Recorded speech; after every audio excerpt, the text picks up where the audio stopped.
Hello everybody, कैसे हैं आप लोग। विज्ञान एक्सप्रेस में आप लोगों का फिर से स्वागत। और आज का हम लोग वीडियो शुरू करें उससे पहले आप लोगों के लिए पंक्तियाँ। जो लक्ष्य में खो गया समझो वही सफल हो गया। जो लक्ष्य में डूब जाते हैं उनको सफलता तय है कि मिलती ही मिलती है। ऑलराइट, इन्हीं पंक्तियों के साथ में मेरा आज का वीडियो जो बहुत इम्पोर्टेंट है, एंजियोस्पर्म्स, जिनको कि हम क्या बोलते हैं, आवृतबीजी। तो पहला क्वेश्चन है, double fertilisation and triple fusion is the unique feature found in. ये जो दोहरा निषेचन व त्रिक संलयन, ये किन पादपों की विशेषता है। तो याद रखना, दोहरा निषेचन और त्रिक संलयन, ये जिन पादपों की विशेषता है वो कौन है, तो डेट इज एंजियोस्पर्म्स।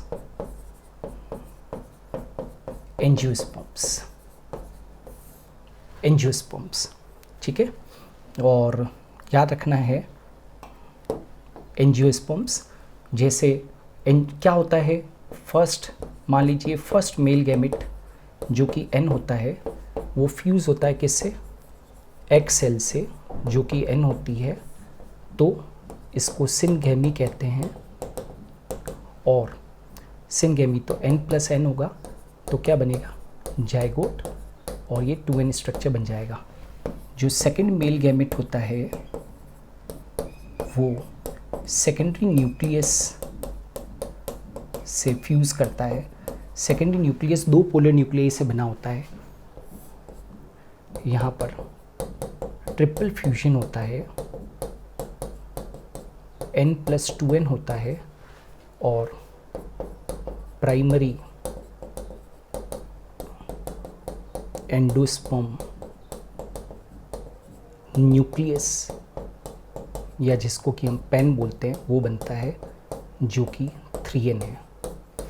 ठीक है, तो ये जो मैंने आपके सामने बनाया है, ये क्या चीज़ है, double fertilisation and triple fusion, ये एंजियोस्पर्म्स की विशेषता है। After fertilisation ovule is converted into, ovule किस में कन्वर्ट हो जाता है, तो याद रखना, फर्टिलाइजेशन के बाद में ओव्यूल हमेशा बदल जाता है। ओव्यूल मतलब बीजांड, तो वो किस में कन्वर्ट हो जाता है, वो क्वेश्चन था। निषेचन के बाद बीजांड किस में बदल जाता है, तो वेरी इंपॉर्टेंट, कई बार परीक्षा में पूछते हैं, ये बदल जाता है सीड के अंदर। ठीक है, तो after fertilisation ovule is converting to seed. तो ये तो जानते हो ना।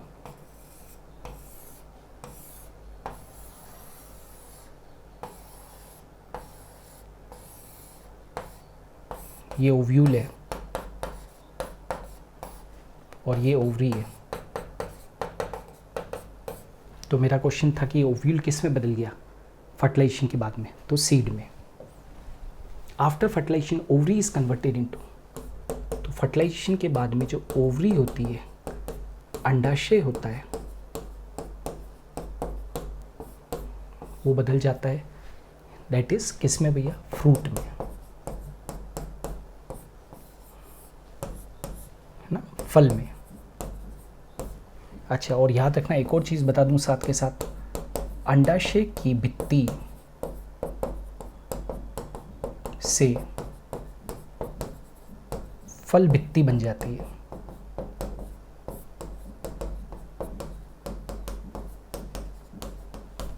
मतलब ovary wall forms fruit wall.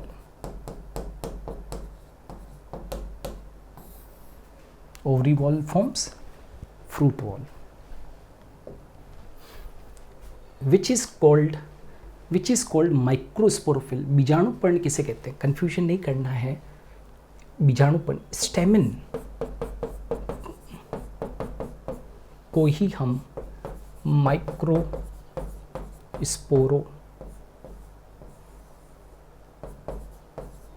कहते हैं। ठीक है ना, विच is called microsporophyll, stamen, right. ये जो स्टेमिन है ना, पुंकेसर को ही तो हम क्या बोलते हैं, माइक्रोस्पोरोफिल। तो बीजाणुपर्ण किसे कहते हैं, स्टेमिन को कहते हैं। ये जो है ना अपना, ये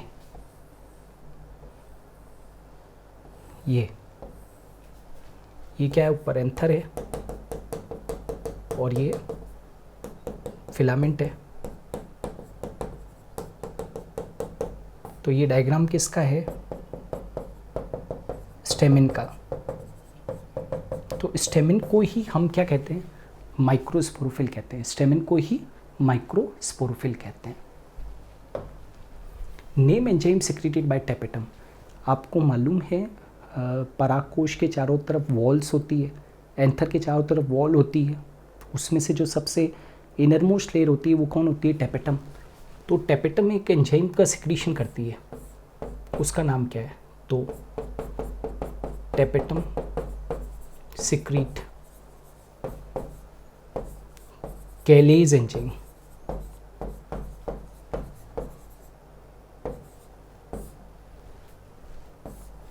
राइट, टेपेटम किसको सिक्रीट करती है, कैलेज एंजाइम को, जो कैलोज नाम के कार्बोहाइड्रेट को डिसॉल्व कर देता है, जिससे माइक्रोस्पोर्स जुड़े रहते हैं। तो जब माइक्रोस्पोर बनते हैं तो वो जुड़े रहते हैं टेट्राड के फॉर्म में। जब कैलेज उनके ऊपर एक्शन करेगा तो कैलोज डिसॉल्व हो जाएगा और वो चारों माइक्रोस्पोर्स अलग हो जाएंगे। समझ में आ रहा है। माइक्रोस्पोरोजेनेसिस जब होता है तो एक माइक्रोस्पोर मदर सेल से 4 माइक्रोस्पोर बनते हैं। वो चारों माइक्रोस्पोर्स टेट्राड के फॉर्म में जुड़े रहते हैं कैलोज नाम के कार्बोहाइड्रेट से। तो टेपेटम कैलेज एंजाइम सिक्रीट करती है, कैलेज कैलोज को डिसॉल्व कर देता है, जिससे चारों माइक्रोस्पोर्स सेपरेट हो जाते हैं। तो callase enzyme. Who discovered pollen tube.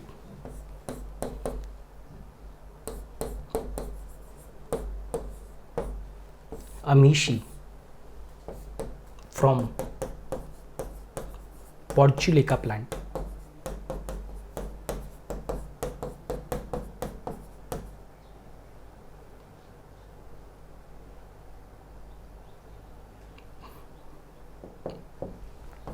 पोर्चुलेका।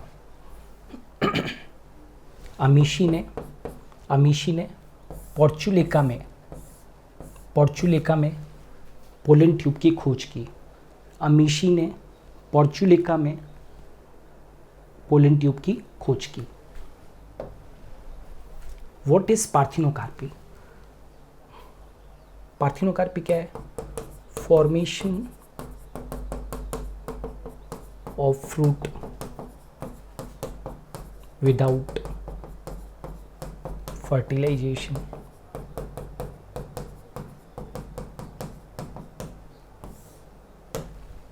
Formation of fruit without fertilization, बिना निषेचन के फल का निर्माण।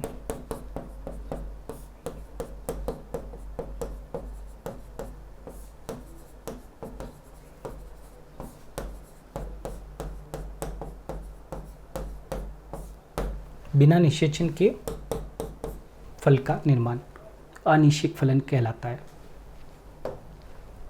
Other name of embryo sac.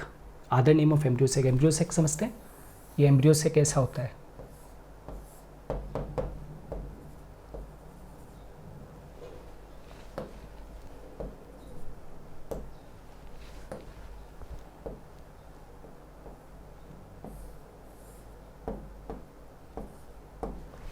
ये एम्ब्रियोसेक है।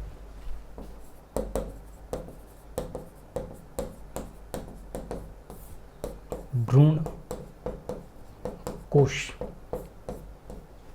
तो other name of embryo sac, embryo sac का दूसरा नाम क्या है, तो इसको बोलते हैं female gametophyte. Very very important, examination में बहुत बार पूछा गया है।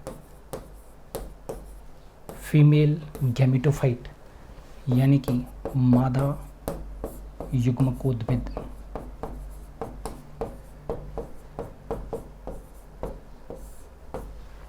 Female gametophyte, other name of embryo sac. ये जो आपके सामने एम्ब्रियोसेक बना हुआ है, इसी को फीमेल गैमेटोफाइट भी कहते हैं। मोस्ट कॉमन ओव्यूल नेम, सबसे सामान्य बीजांड का नाम। Most common ovule name. वैसे तो ओव्यूल 6 तरीके के होते हैं, orthotropous, right, anatropous, hemianatropous, campylotropous, amphitropous और सर्सिनोट्रोपस। लेकिन जो सबसे सामान्य बीजांड है वो कौन सा है? Anatropous ovule.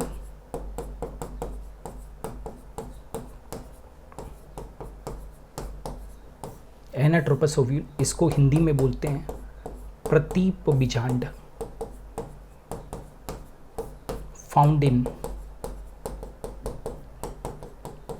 82% plant families. ये इन्वर्टेड ओव्यूल है। इन्वर्टेड ओव्यूल मतलब ये उल्टा ओव्यूल है। ये 180 डिग्री एंगल के ऊपर घूम जाता है, 180 के ऊपर घूम जाता है। Pollination by snakes is called. Pollination अलग अलग एजेंसी से आपने सुने होंगे, हवा से, पानी से, बर्ड से, बैट से, चींटियों से, है ना। तो pollination by snakes is called ophiophily कहते हैं उसको।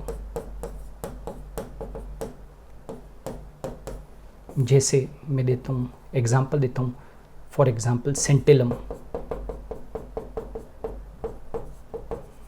है ना। सेंटेलम आपने देखा होगा, चंदन, चंदन के आसपास सांप रहते हैं। क्यों? क्योंकि उनके अंदर पॉलिनेशन भी कौन करता है? चंदन के अंदर स्नेक ही करता है। तो pollination by snake is called as ophiophily. Santalum example दिया है मैंने। Pollination occur in which category of plants? यहाँ पर कई लोग गलतियाँ कर देते हैं। पॉलिनेशन जो परागन की क्रिया है वो किस श्रेणी के पादपों में मिलती है? दो कैटेगरीज के पादपों में मिलती है, जिम्नोस्पर्म्स और एंजियोस्पर्म। बाकी किसी में भी पॉलिनेशन नहीं मिलता है। जिम्नोस्पर्म्स एंड एंजियोस्पर्म, जिम्नोस्पर्म और एंजियोस्पर्म्स में पॉलिनेशन मिलता है। What is megasporogenesis? Formation of, बड़ा सिंपल है, formation of megaspore from megaspore mother cell. गुरु बीजाणु मात्र कोशिका से गुरु बीजाणु के निर्माण की प्रक्रिया को हम गुरु बीजाणु जनन कहते हैं। वापस से बोल रहा हूँ, formation of megaspore from megaspore mother cell. जैसे इमेजिन करो ये एक मेगास्पोर मदर सेल है, ठीक है। मेगास्पोर मदर सेल हमेशा 2n होती है, गुरु बीजाणु मात्र कोशिका। इसके अंदर मियोसिस होता है तो 4 मेगास्पोर बनते हैं, 4 गुरु बीजाणु बनते हैं, 1, 2, 3 और 4। 3 डीजनरेट हो जाते हैं और केवल एक बचता है, फंक्शनल मेगास्पोर, है ना। ये जो है आपके सामने, ये मेगास्पोरोजेनेसिस है। माइक्रोस्पोरोजेनेसिस क्या होता है? तो उल्टा, formation of microspore from microspore mother cell. गुरु बीजाणु मात्र की जगह पर यहाँ पर लघु बीजाणु मात्र कोशिका से लघु बीजाणु का निर्माण। तो ये एक माइक्रोस्पोर मदर सेल है, लघु बीजाणु मात्र कोशिका, लघु बीजाणु मात्र कोशिका, इसके अंदर मियोसिस हुआ तो 4 क्या बनेंगे? 4 माइक्रोस्पोर बनेंगे, है ना। टेट्राड के फॉर्म में प्रेजेंट होते हैं और चारों के चारों ऑल फंक्शनल होते हैं, ऑल आर फंक्शनल। इसको अपने बोलते हैं microsporogenesis. Ploidy level of endosperm in angiosperm. Now endosperm जो भ्रूणपोष होता है उसका प्लॉइडी लेवल एंजियोस्पर्म के अंदर हमेशा 3n होता है, एंड इट इज, याद रखना, formed after fertilization, formed after fertilization. भ्रूणपोष का आवृत बीजियों में गुणिता स्तर बहुत इंपॉर्टेंट है। ये निषेचन के बाद बनता है और 3n होता है, ट्रिप्लॉइड होता है।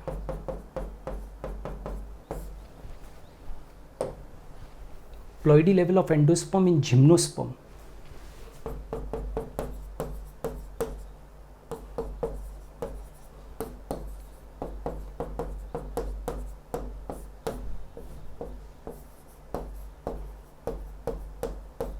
जिम्नोस्पर्म के अंदर प्लॉइडी लेवल क्या होगा? n, haploid. Why? Formed before fertilisation.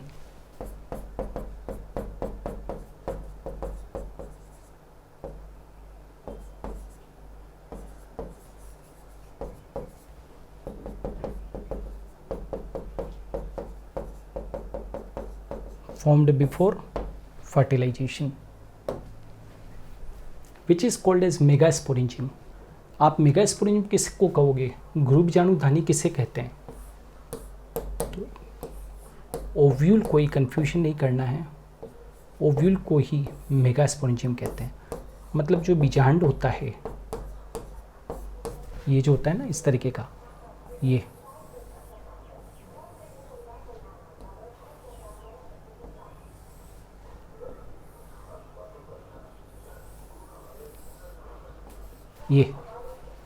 तो ये जो ओव्यूल है इसे ही हम क्या कह देते हैं? Megasporangium. Is clear? Embryo sac is haploid और डिप्लॉइड?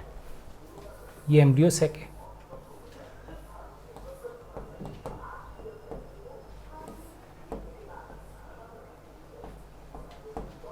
ये एम्ब्रियो सैक है। तो एम्ब्रियो सैक इज हैप्लॉइड और diploid? Embryo sac is haploid और डिप्लॉइड, हमेशा याद रखना है। एम्ब्रियो सैक हैप्लॉइड होता है, एन होता है, अगुणित होता है, उसकी कोई भी सेल विगुणित नहीं होती, सब है अगुणित होती है। तभी तो हम एम्ब्रियो सैक को फीमेल गैमेटोफाइट भी कहते हैं, ठीक है ना? ये एम्ब्रियो सैक, तो एम्ब्रियो सैक हमेशा हैप्लॉइड होता है। Name a typical angiospermic plant, एक प्रारूपिक आवृत बीजी पादप का नाम। वैसे तो एंजियोस्पर्म हजारों हैं, लाखों हैं, लेकिन एक टिपिकल एंजियोस्पर्मिक प्लांट कौन सा है? तो Capsella bursa pastoris. Capsella bursa pastoris. Who discovered double fertilization? Double fertilization को किसने डिस्कवर किया? नवाश्चिन, है ना? नवाश्चिन ने डबल फर्टिलाइजेशन को नवाश्चिन ने खोजा, ठीक है? लीलियम एंड फ्रिटिलेरिया प्लांट में।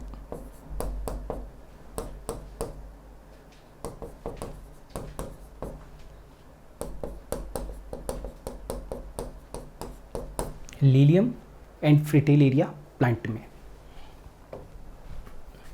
सो ये थे आज के क्वेश्चन एंजियोस्पर्म्स के ऊपर। होप सो आपको ये क्वेश्चंस अच्छे लगे होंगे। मैं आपको फिर से बता दूं कि how to download the PDF notes. कई लोग अभी भी हेल्पलाइन नंबर के ऊपर फ़ोन करके पूछते हैं कि पीडीएफ डाउनलोड कैसे करें। कुछ नहीं करना है बच्चों, राइट? गूगल प्ले स्टोर से सुपर गुरु ऐप को डाउनलोड करना है। जैसे ही आप डाउनलोड करोगे तो आपको इस तरीके का दिखाई देगा। यहाँ पर कुछ बार्स बने हुए हैं, इन बार्स के ऊपर जब आप क्लिक करोगे तो इस तरीके का फॉर्मेट खुलेगा। उस फॉर्मेट के अंदर स्टडी मटेरियल सेक्शन है, वहाँ पर जाना है और ये जितने भी जो हैं वो पीडीएफ्स हैं वहाँ पर अवेलेबल हो जाएंगे, उनको डाउनलोड करना है और करना भी चाहिए। आने वाले दिनों के अंदर खूब सारे वीडियोज़ आएंगे। ये एक दिन की कहानी नहीं है, ये हरदम की कहानी है। बहुत सारे हम लोग वीडियोज़ लेकर आएंगे। तो बस डाउनलोड करने के लिए सुपर गुरु ऐप को डाउनलोड कीजिए। आज के लिए इतना ही, धन्यवाद।